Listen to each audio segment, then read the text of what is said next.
অনেকে বিষয়টাকে সমালোচনা করছেন, বিশেষ করে যারা ইরানকে পছন্দ করেন না, আমার মনে হয় তারা। কিন্তু আমি আমার দৃষ্টিভঙ্গিটা আমার কাছে মনে হচ্ছে ভিন্ন।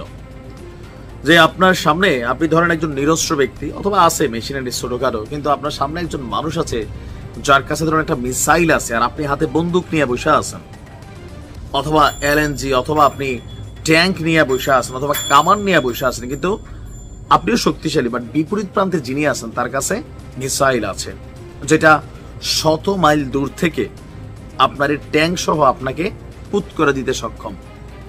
শত্রুর অবস্থান বিবেচনা করে লড়াইটাকে নির্ধারণ করা উচিত যে আমি কতটুকু প্রিপেয়ার আছি।